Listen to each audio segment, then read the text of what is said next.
Diagram तो मैं बनाऊंगा ही बनाऊंगा। उसकी सबसे बड़ी वजह यह है बाबू, मुन्ना भैया, बच्चों, क्योंकि बगैर डायग्राम के बायोलॉजी सिर्फ इंग्लिश कहलाती है। मालूम नहीं समझ पाए? फैक्ट्री से कोई चीज प्रोडक्ट बन कर निकलता है और बन के निकलता रहता है। तो आप देखो भैया क्यों कहा जाता है,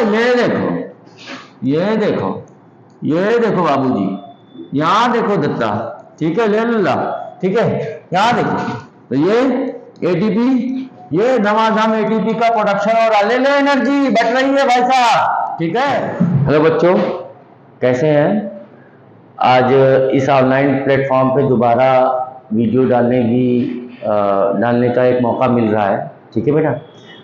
आज हम लोग लाइव प्रोसेस का पार्ट 2 पढ़ेंगे, जिसके अंदर रेस्पिरेशन एंड ट्रांसपोर्टेशन आएगा।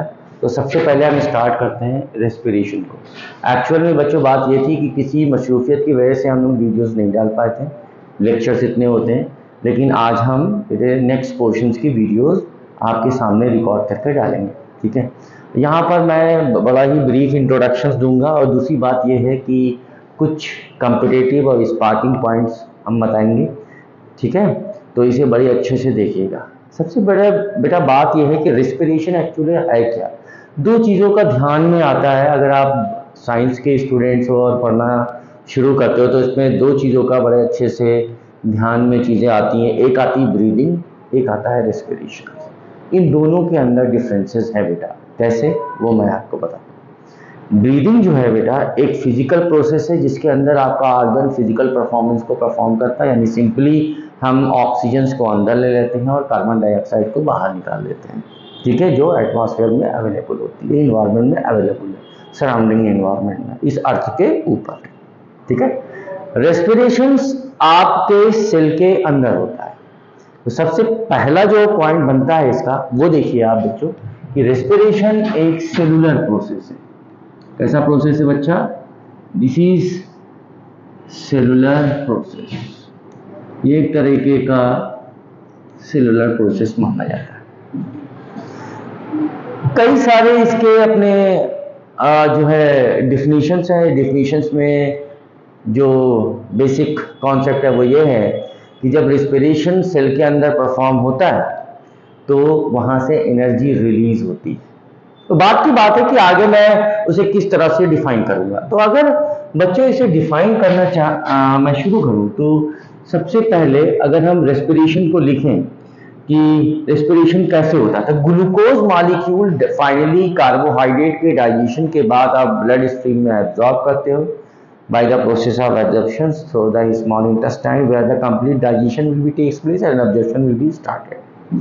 Okay, where the presence of the villi और microvilli, ये आप एनसीईआरटी के अंदर देखकर समझ सकते हो, पढ़ सकते हो, ठीक है। जब हम ऑक्सीजन लेते हैं तो वो ब्लड लंग्स के थ्रू ब्लड में डिफ्यूज आउट होता है और ट्रांसपोर्ट होता है, और वही glucose molecule in the presence of oxygen oxidise हो जाता है। तो बच्चों आप लोग मालूम होगा कि ग्लूकोज का जो फार्मूला है वो है C6H12O6। ये कहलाता है ग्लूकोज। क्या कहलाता है बच्चों? इसे हम कहते हैं ग्लूकोज, ठीक है। और यही glucose molecule in the presence of oxygen, ठीक है, this is all about oxygen, ये ऑक्सीजन के प्रेजेंस।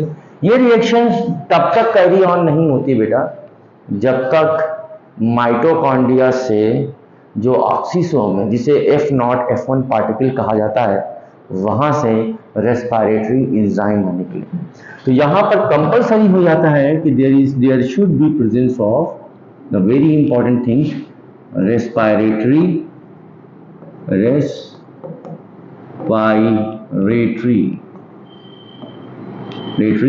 एंजाइम्स। ये रिएक्शंस तब तक कैरी ऑन नहीं होगी जब तक इसमें एंजाइम नहीं होगा। अब यही complex organic material break off होता है, टूटता है। टूटने के बाद that will be producing the carbon dioxide gas. Carbon dioxide gas निकालेगा, as well as producing water vapour, ठीक है, in the form of gas. ये केमिस्ट्री में आपने पढ़ा होगा कि वाटर की 3 stage, solid, liquid and gas. ये जो लिखा हुआ है ये गैसियस फॉर्म ऑफ वाटर जिसे वाटर बोलता है, प्लस एनर्जी क्या निकलेगा, एनर्जी लिबरेट करेगा। ठीक है, ये हो गया आपका रेस्पिरेशन। ठीक है, ये एरोबिक रेस्पिरेशन है। कैसे जानोगे एरोबिक है, वो बात की बात है, मैं इसे किस तरह से क्लासिफाई करूंगा, किस तरीके से आगे की तरफ बताऊंगा, वो बात की बात है। पहले हम रिएक्शन को बैलेंस करने के लिए आपको क्या करना है, यहाँ पर आपको लगाना है 6O2, यहाँ पर लगाना है आपको 6H2O, ठीक है, और यहाँ पे लगाना है 6CO2। समझे बच्चों? ओके, ठीक। तो ये सारी चीजें जो है क्या कहते हैं, इस तरह से ये चीजें बैलेंस होती है, ये रेस्पिरेशन है। सवाल यहाँ पर ये है कि अगर हम इस केमिकल रिएक्शंस को देखें अकॉर्डिंग टू द साइंस, देखिए ऐसा नहीं है कि बायो के अंदर केमिस्ट्री का इन्वॉल्वमेंट नहीं है, केमिस्ट्री के अंदर किसी और सब्जेक्ट का, किसी और चीज का इन्वॉल्वमेंट नहीं, तो सब एक दूसरे से इंटरकनेक्टेड होते हैं बच्चा। बायो के अंदर जब केमिस्ट्री का इन्वॉल्वमेंट हो जाता है तो उसे बायो केमिस्ट्री कहा जाता है। थोड़े से यहाँ बायो केमिस्ट्री भी आपको समझाने की कोशिश करते हैं, वो ये है कि आप इस रिएक्शन को देखो बच्चा, इस रिएक्शन में ग्लूकोज मॉलिक्यूल्स ऑक्सीजन के प्रेजेंस में बर्न होता है, कंबशन होता है, जलता है, ब्रेक ऑफ होता है, जो भी कहिए, and energy will be liberated. Energy क्या हो जाती है, लिबरेट हो जाती है। ऐसे प्रोसेस जिसके अंदर, ऐसा केमिकल रिएक्शन जिसके अंदर एनर्जी लिबरेट होती है बच्चों, उसे हम एक्सोथर्मिक प्रोसेस कहते हैं। तो यहां पर जो कंपटीशन विंडो खुलता है, ठीक है, क्या खुलता है बेटा, कंपटीशन विंडो, और वो कंपटीशन विंडो का मतलब है कि जो कंपिटिटिव पॉइंट ऑफ व्यू से इंपॉर्टेंट हो जाता है आपके लिए, वो देखिए क्या है, वो ये है बच्चों कि एक्चुअल में ये रिएक्शन जो लिखी हुई है रेस्पिरेशन, ये क्या है। तो रेस्पिरेशन अगर हम मान के देखें तो रेस्पिरेशन जो है बच्चों वो इज एक्सोथर्मिक प्रोसेस। कैसा प्रोसेस है बच्चा, एक्सोथर्मिक प्रोसेस। एक्सोथर्मिक प्रोसेस का मतलब हम आपको बता देते हैं, where the energy is liberate. कभी कभी इससे सवाल 11 इंट्रेंस एग्जाम में या डिफरेंट कॉम्पिटिटिव 10th लेवल जो कंपटीशन होता है उसके एग्जाम में ये पूछता है कितने amount of energy will be liberated, how much amount of energy will be liberated in the form of kilojoule, in the form of kilocalorie, in the form of ATP molecules। ठीक है, वो तीनों को बताते हैं। एक्सोथर्मिक की वो बता देते हैं एक्सोथर्मिक के क्या माने हो जाते हैं। एक्सोथर्मिक का मतलब होता है ऐसी रिएक्शन जहां एनर्जी जो होती है वो रिलीज होती है। ओके, कितनी एनर्जी रिलीज होगी वो देखिए साहब, ठीक है, एनर्जी जो निकल रही है वो कितनी होगी, वो एनर्जी होगी अगर इस ग्लूकोज मॉलिक्यूल का कंप्लीट ऑक्सीडेशन होने के बाद एनर्जी लिबरेट हो रही है। तो यहां पर जो एटीपी मॉलिक्यूल बनेगा वो 38 एटीपी मॉलिक्यूल बनेगा। एक कंपटीशन का जो है क्या कहते हैं सवाल क्लियर हो गया आपका बच्चों, हो सकता है नहीं हो तो आप प्रीवियस ईयर क्वेश्चन पेपर उठाकर देखिएगा, इस पोर्शन में यहां से जरूर एक सवाल मिलेगा। ठीक है, दूसरी बात करते हैं। दूसरी जब बात करेंगे बच्चों वो ये है कि कितने किलो कैलोरी एनर्जी निकलती है, तो 686 किलो कैलोरी एनर्जी रिलीज होती है।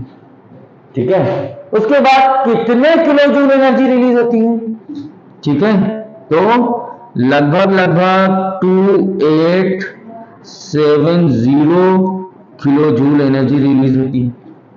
ठीक है, ये जो है ये तीन जो पॉइंट्स हैं वो पॉइंट्स आपको समझने वाली है कि ये रेस्पिरेशन किस तरीके से होता है और किस तरीके से एनर्जी इसमें रिलीज होती है। समझ में आया या नहीं आया? ठीक है बच्चा, इसको आगे की तरफ भी चलते हैं, देखते हैं इसे किस हिसाब से समझते हैं। दूसरी चीज ये है कि अगर आप इस रिएक्शन को देखो, यानी ये वाली जो रिएक्शन लिखी हुई है, और फोटोसिंथेसिस रिएक्शन को देखो, दोनों के अंदर ज्यादा डिफरेंसेस नहीं है, वाइस एंड वर्सा है। कैसे, वो हम आपको बताते हैं। फोटोसिंथेसिस के अंदर जो प्लांट फोटोसिंथेसिस परफॉर्म करता है उसके अंदर एनर्जी स्टोर होती है और इसके अंदर एनर्जी रिलीज हो रही है। जिसके अंदर एनर्जी स्टोर होती है उस रिएक्शन को हम इंडोथर्मिक कहते हैं। ठीक है, समझ में आ रहा है बच्चों? एक पॉइंट यहां पर और बनता है कंप्लीशन विंडो का, यहां लिखते हैं बच्चों। ठीक है, यहां हम आपको लिखकर दिखाते हैं एक पॉइंट और, उस पॉइंट को देखिए। ये रिएक्शन और वो फोटोसिंथेसिस रिएक्शन जस्ट अपोजिट होती। तो हम एक बात कह सकते हैं कि रेस्पिरेशन जो है वो is opposite to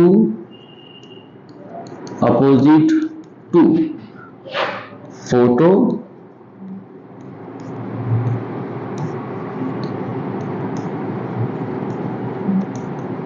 synthesis. Okay, this is another points, okay, which is related to this completion window. Okay, so now तो this is all about the respiration. अब आते हैं, बात करते हैं यहाँ पर कि respirations और कैसे डील किया जा सकता है। बेटा, because of presence of oxygen, ये रेस्पिरेशन एक और पॉइंट्स यहां पर दिखाते हैं आपको कि ये ऑक्सीडेटिव प्रोसेस है। ठीक है, एक और दिखाते हैं यहां पर नीचे के ऊपर कंप्लीशन विंडो की तरफ से। वो देखिए क्या है कि यही respiration because of compulsory to the presence of catalyst और एंजाइम्स या बायो कैटालिस्ट और एंजाइम, ये एक इंजाइमेटिक रिएक्शंस कहलाती है। कैसी रिएक्शन है बच्चों? इंजाइमेटिक रिएक्शंस कहलाती है। This is the another completion window. तो ये जो है आपका, ये दूसरा कंप्लीशन विंडो है। मैंने आपको जो पॉइंट्स बताए हैं दोस्त, उस पॉइंट्स को बड़े गौर से देखिएगा और यही आपके लिए बड़ा ही फ्रूटफुल होगा। और ये मेरा वादा है कि इससे जो क्वेश्चन मिलेगा ये गुफरान का वादा है। ठीक है, गुफरान खान का। ठीक है, और विंग्स एकेडमी की तरफ से एक बड़े ही मेंटोर टीचर्स का एक वादा है, इसीलिए जानी जाती है, वरना किस तरह से कोचिंग इंस्टीट्यूट आपके पास है आपको मालूम नहीं होगा। ठीक है, एक point number 1, completion window number 1, respiration is exothermic process, जिससे हो सकता है सवाल मिले, हो सकता है। दूसरा 38 एटीपी मॉलिक्यूल्स, इससे तो श्योर है, श्योर लिख के ले लो, मिलेगा, इससे मिलेगा, इससे मिलेगा। ठीक है, और ये रहा आपका एंड दिस। ओके, समझ में आ रहा है? तो ये सारे जो पहले आपको दिखाए हैं, ये सारे बड़े इंपॉर्टेंट पॉइंट हैं जो आपको बोर्ड एग्जाम में और कॉम्पिटिटिव एग्जाम्स के अंदर क्या करेगा, आपको हेल्प करेगा। चलिए आगे चलते हैं। ठीक है, उसके आगे की प्रॉपर्टी पढ़ते हैं। ठीक है, चलिए बच्चों,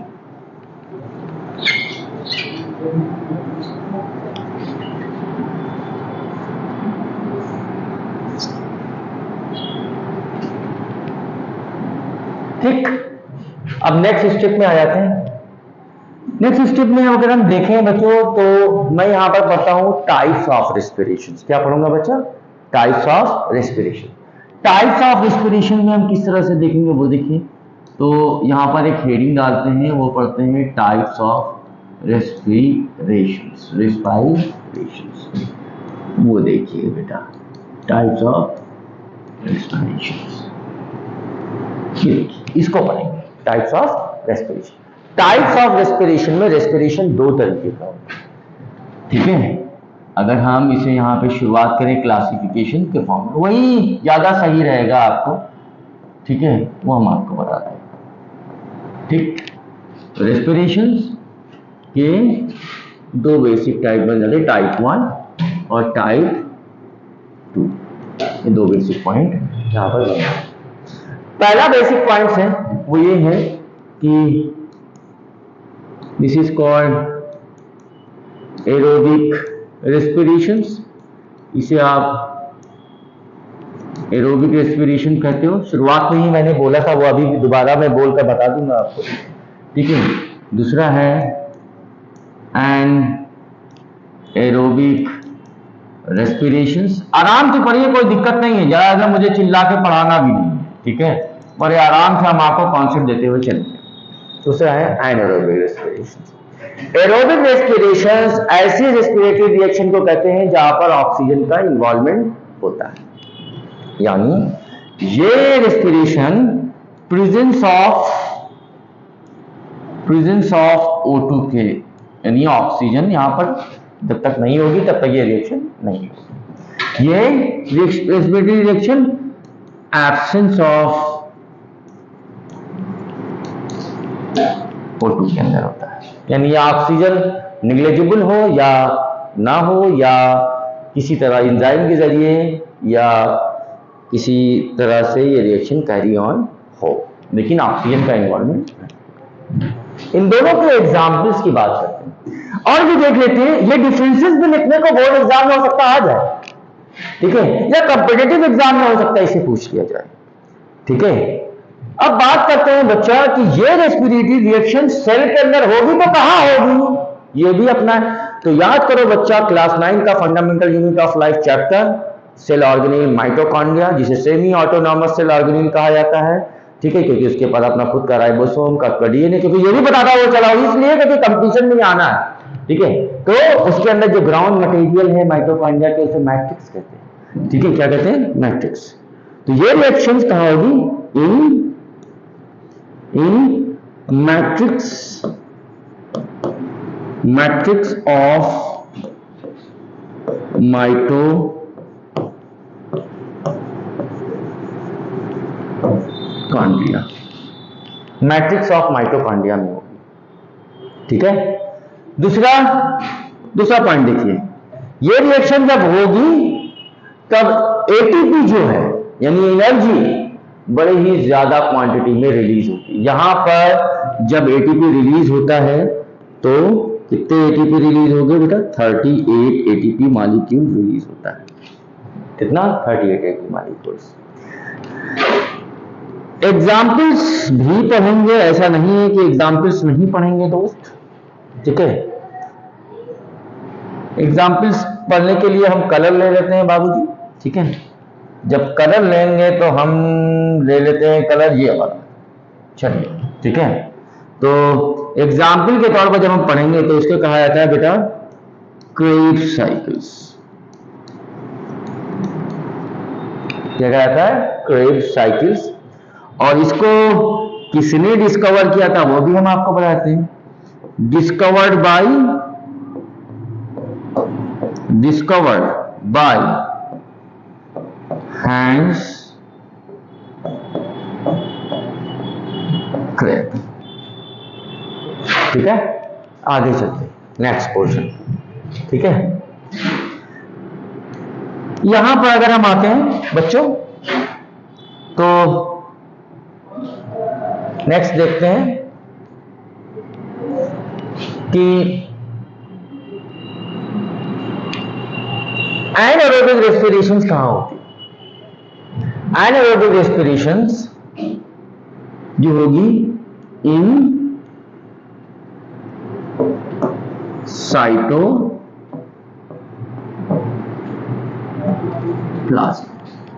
साइटोप्लाज्म के अंदर होगी, ठीक है।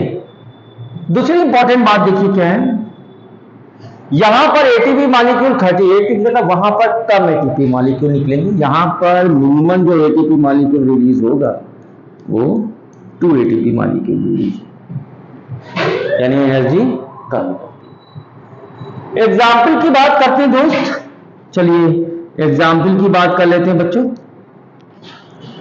एग्जाम्पल की में बात करेंगे तो एग्जाम्पल बड़ा सिंपल एग्जाम्पल है, एनसीईआरटी के अंदर दिया हुआ है, वो भी 2 एग्जाम्पल बड़े अच्छे ढंग से पढ़ना भी। और अभी मैं आपको एनसीईआरटी का जो डायग्राम दिया हुआ है वो भी मैं आपको समझाऊंगा, उस पर 2 क्वेश्चन बताऊंगा जो अपने आप में मेरे लेक्चर्स को बिल्कुल अलग बनाएगा, ठीक है। वो भी मैं बताऊंगा और बाकायदा बनाकर बताऊंगा, ऐसा नहीं है कि नहीं बताऊंगा, बताऊंगा, ये वादा है मेरा, ठीक है। देखिए एक को कहा जाता है वन एग्जाम्पल नंबर 1 फर्मेंटेशंस, फर्मेंटेशन। ये कहाँ होता है वो देखिए, यहां लिखता हूं आगे ब्रैकेट बनाकर, इन ईस्ट। कहाँ होता है बच्चों? ईस्ट के। ठीक है, दूसरा एग्जाम्पल नंबर 2, जब कोई ह्यूमन विगोरस एक्सरसाइज को परफॉर्म करता है, यानी हैवी एक्सरसाइज को परफॉर्म करता है, तो उसकी जो मसल्स है और वो एग्जॉस्ट होने के बाद एनारोबिक रेस्पिरेशन शुरू कर देती है और लैक्टिक एसिड का प्रोडक्शन करती है। बहुत से बच्चे जिम जाने, जिम जिम जिम जिम, पहले दिन गए, उठा लिया डंबल कायदे से वजनदार, मसल्स क्या हो गई, aerobic respiration, lactic acid deposit होगा, इतना हाथ खुला, बाकी हाथ ही नहीं सीधा होता है। ठीक है, ये कहलाता है। ठीक है, इसे कहते हैं नंबर 2, ड्यूरिंग हैवी एक्सरसाइज। लिखना कैसे वो देखिए, लैंग्वेज में बताऊंगा। During heavy exercise, okay, production of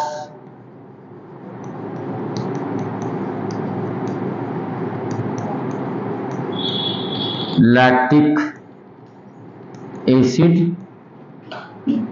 in muscles. Okay, lactic acid in muscles के अंदर ये होता है। तो this is all about aerobic and anaerobic respiration और उनके बीच में डिफरेंस। अब बारी है कि एरोबिक और एनारोबिक रेस्पिरेशंस को दिखाना कैसे। चलिए उसकी शुरुआत करते हैं। ठीक है, ओके, चलते हैं बच्चा, नेक्स्ट टॉपिक पढ़ते हैं। अब हम डालते हैं बच्चों यहां पर बड़ी बढ़िया तरीके से एरोबिक रेस्पिरेशंस को।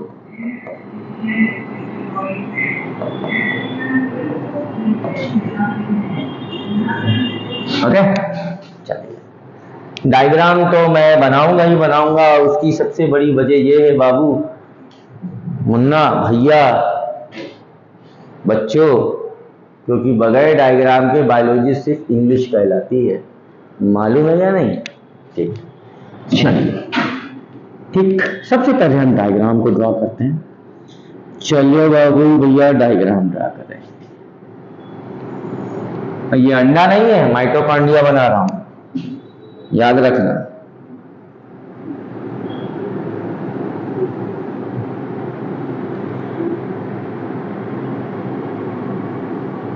तुम समझ लो अंडा है मुर्गी का, ऐसा कुछ भी नहीं है, माइटोकॉन्ड्रिया बना रहा हूं।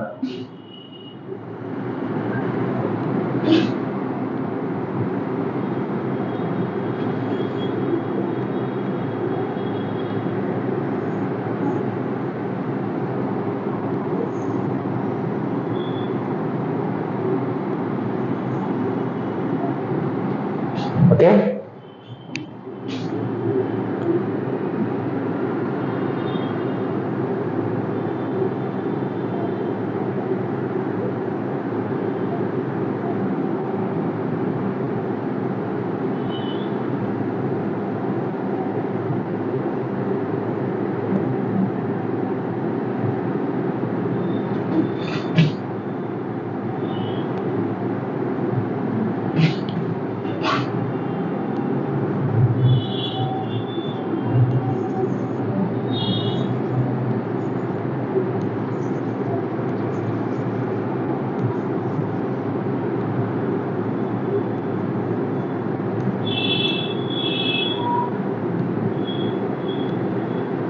टाइम लगेगा, फिगर में तो टाइम लगता ही भैया।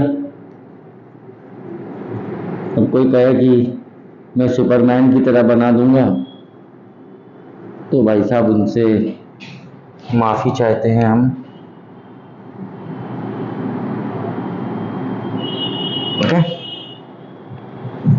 ये बन गया माइटोकॉन्ड्रिया।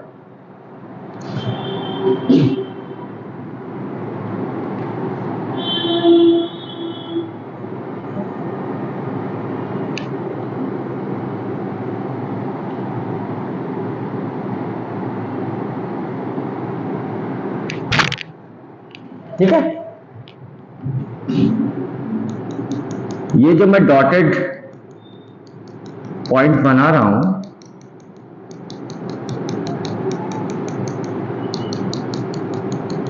इसको बड़ी गौर से समझिएगा और सुनिएगा।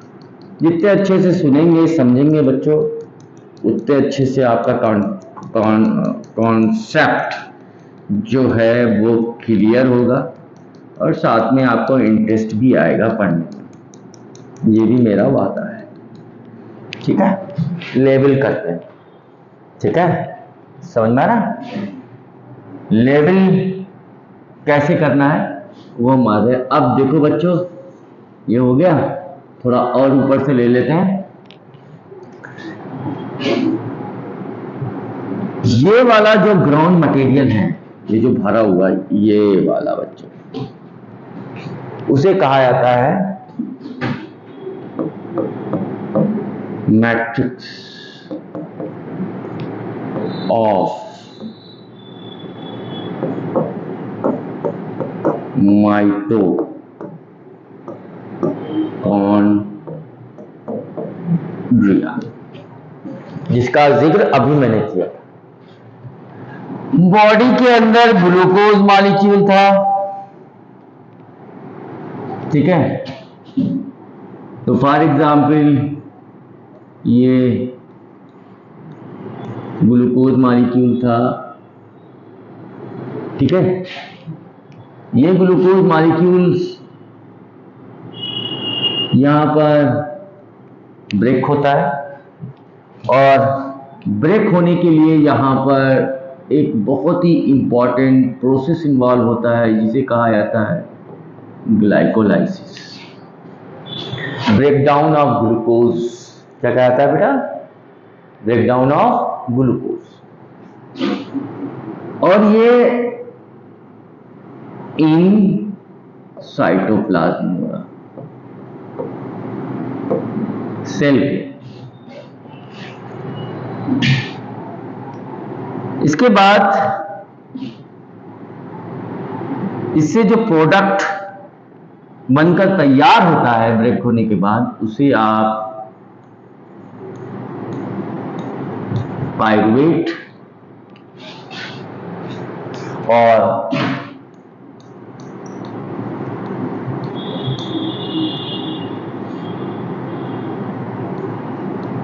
पायरुविक एसिड कहा जाता है। ओके, और ये पायरुवेट और pyruvic acid that will be entered into okay matrix of the mitochondria। Okay, जब ये माइटोकॉन्ड्रिया की मैट्रिक्स में इंटर करता है तो यही पायरुवेट और pyruvic acid helps the formation of carbon dioxide gas plus जो मैंने बताया था वाटर वेपर, ये प्लस 38 ATP मॉलिक्यूल्स। वही चीज आ गई? आई ना आई? नहीं आई? आ गई।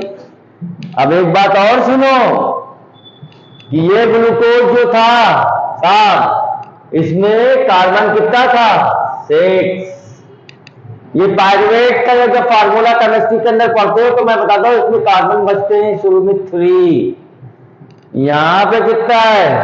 1। इस बात से क्या मालूम है कि ये ग्लूकोज का कंप्लीट ऑक्सीडेशन हो गया है। तो ये कंप्लीट ऑक्सीडेटिव रिएक्शन है, इसी को कहा जाता है क्रेब्स साइकिल। क्या कहता है बच्चा? Krebs cycle. समझ में आया? बहुत अच्छे से मेरे ख्याल से समझ में आ गया होगा। ठीक है, अब देखो ये जो बना स्ट्रक्चर है, ये वाला जो स्ट्रक्चर है बच्चा, ये वाला एक्चुअल में ये पूरा स्ट्रक्चर क्या है? तो ये एक्चुअल में मैं नीचे लिख के दे देता हूं, ये माइटोकॉन्ड्रिया, ताकि आप वीडियो लेक्चर में कंफ्यूज हो जाओ कि सर ने ये क्या बना दिया। तो 9th क्लास में आपको पढ़ाया जाता है ये माइटोकॉन्ड्रिया का स्ट्रक्चर है। ये क्रिस्टा कहलाता है और प्लूरल को क्रिस्टी कहलाता है। ये ऑक्सीसोम है, ये मैट्रिक्स ऑफ माइटोकॉन्ड्रिया, ये आउटर मेम्ब्रेन है, ये इनर मेम्ब्रेन है। और एक बात और, 11 एंट्रेंस एग्जाम से यही से सवाल बना देता हूं, वो भी देखिएगा साहब, ठीक है। और वो सवाल ये है कि माइटोकॉन्ड्रिया जो है ना, उसे एटीपी फैक्ट्री कहा जाता है। क्यों नहीं समझ पाए? फैक्ट्री से कोई चीज प्रोडक्ट बन कर निकलता है और बन के निकलता रहता है, निकलता रहता है, निकलता रहता है।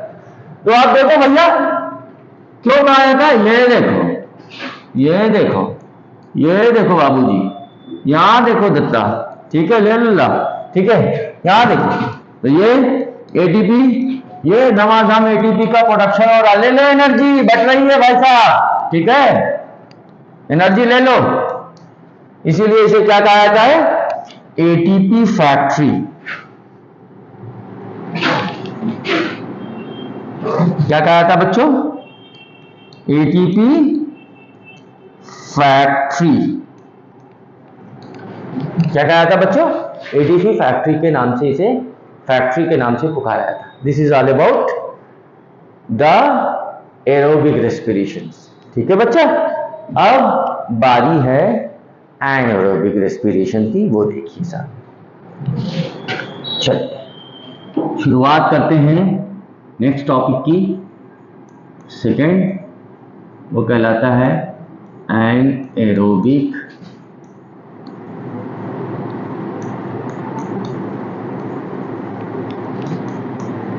रेस्पिरेशंस।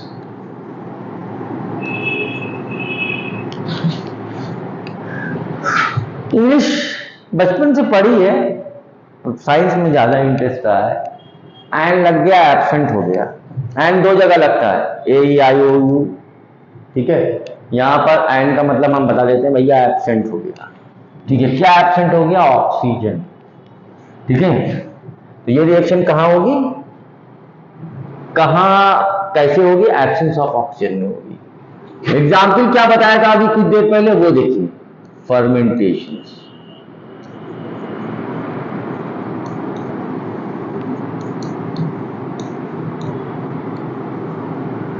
क्या बताया था, फर्मेंटेशन।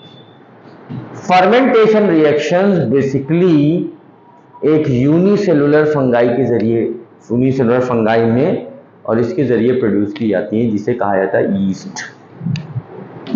तो एक्चुअल में ये कहां होगी, ठीक है, ये होगी in cytoplasm, in cytoplasm of east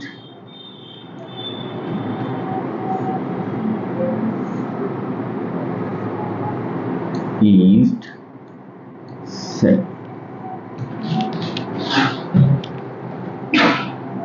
कितने, साइटोप्लाज्म ऑफ ईस्ट सेल्स, ठीक है भैया। देखते हैं इसे कैसे होती है। देखो इसे क्लास 8 में भी पढ़ाया जाता है, मैं आपको पहले बता दूं, यहां पे भी बता रहा हूं। C6H12O6 घर वाली बताता हूं यार।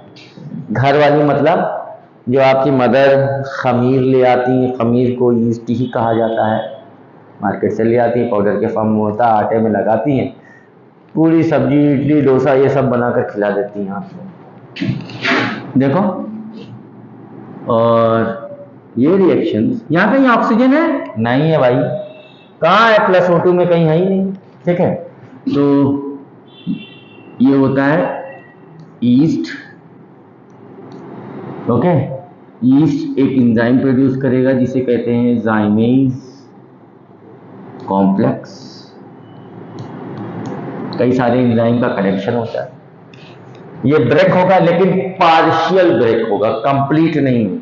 देखिएगा अभी कंप्लीट जब ब्रेक होगा तो उसमें सिर्फ एक मॉलिक्यूल रह जाएगा, ये पार्शियल ब्रेक होगा। जब पार्शियल ये ब्रेक होता है तो C2H5OH ये हो गया, प्लस कार्बन डाइऑक्साइड गैस निकलेगी, इसका भी अपना काम है, बताऊंगा। प्लस यहां पर बस हल्का फुल्का 2 ATP मॉलिक्यूल निकल कर रह जाएगा, ठीक है। और मैंने पार्शियल टर्म बताया था उसको बता दिया। यहां पे कितने कार्बन, 6, यहां पे कितने कार्बन, 2, यहां पे कितने कार्बन 6, यहां पे कितने कार्बन 2। कंप्लीट कहां हुआ, कुछ बचा रह गया ना, तो पार्शियल ब्रेकडाउन हो गया। ठीक है, तो ये ग्लूकोज मॉलिक्यूल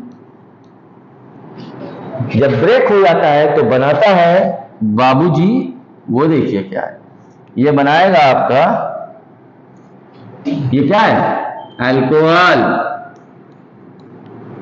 शराब, वो भी कौन वाली, पीने वाली।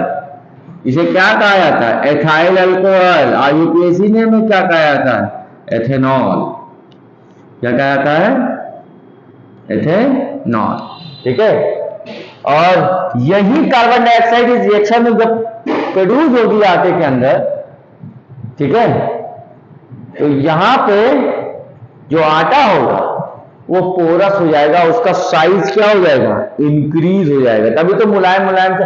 ब्रेड देखा, ब्रेड के अंदर देखो, ब्रेड जब देखोगे उसके सरफेस के ऊपर छोटे छोटे से छेद नजर आते हैं, वो इसी कार्बन डाइऑक्साइड रिलीज की, इसी वजह से वो सॉफ्ट हो जाती है।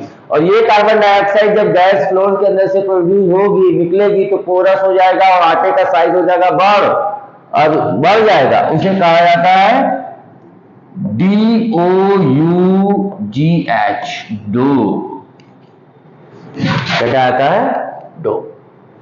अब यहां पर कुछ कॉम्पिटिटिव सवाल हैं, ठीक है, तो डिस्कस करते हैं हम बच्चों कंपटीशन विंडो की। ओके, किसकी बात करते हैं, कंपटीशन विंडो की।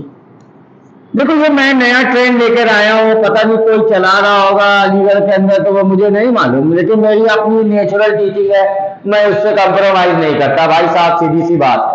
ठीक है, कोई कितनों का ये कर लो, ये कर लो, ये कर लो ना, अपनी अपनी नेचुरल टीचिंग है भाई साहब, मैं ऐसे ही पढ़ाता हूं। ठीक है, तो कंपटीशन विंडो में सवाल ये आता है कि ईस्ट जो है उसका इस्तेमाल कहां किया जाता है, कमर्शियल लेवल पे। तो बच्चा कमर्शियल लेवल पे जब ईस्ट का इस्तेमाल होता है तो वो दो इंडस्ट्री में इसका इस्तेमाल होना शुरू हो जाता है। एक जिसको हम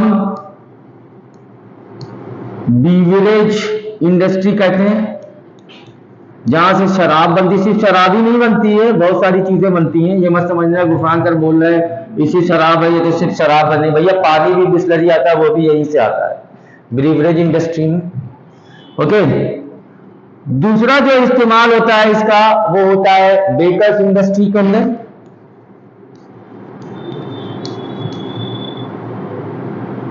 बेकर्स इंडस्ट्री, अरे वो बिस्कुट बनाने वाली इंडस्ट्री, ठीक है, या कुकीज बनाने वाली इंडस्ट्री के अंदर इसे यहां पर इस्तेमाल होता है।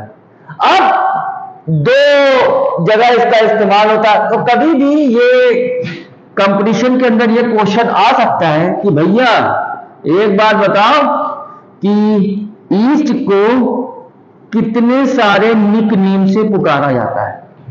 क्यों नहीं बन सकता, मुझे बनाने के लिए तो मैं बना दूंगा सवाल। ठीक है, ठीक है, और कैसे, जब कमर्शियल लेवल पे कोई बात हो रही होती है, इसका मतलब है ठन गोपाल कमाना, और सबकी चाहत है ये, कोई कहे मेरी नहीं है तो समझ लो बेचारा वो कंप्रोमाइज कर रहा है किसी वजह से। ठीक है, ठन गोपाल, तो कमर्शियल लेवल पे जब इस्तेमाल होता है तो वहां से पैसा प्रोड्यूस होता है, रेवेन्यू जनरेट होता है। तो सबसे पहला इसका नाम हम बताना चाहेंगे बच्चों, और इसका नाम है, देखिए क्या कहलाता है, दैट इज कॉल्ड, इस ईस्ट को कहा जाता है कॉमर्शियल ईस्ट, कॉमर्शियल ईस्ट कहा जाता है। ओके, और दूसरा इसका नाम है वो बताता हूं मैं आपको बच्चों। ठीक है, दूसरे नाम में इसे कहा जाता है बीवरेज ईस्ट।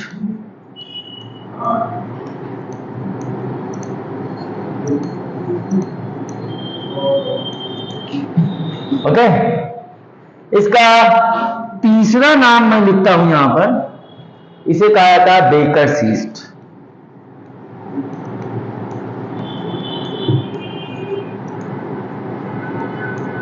क्या कहा जाता है बच्चों, बेकर्स ईस्ट कहा जाता है। ओके, ये तीन बेसिक नेम जो है मैंने बताए इसको, और ये सारे जितने नाम हैं यहां से लेकर यहां तक इसे निक नेम कहा जाता है ईस्ट का।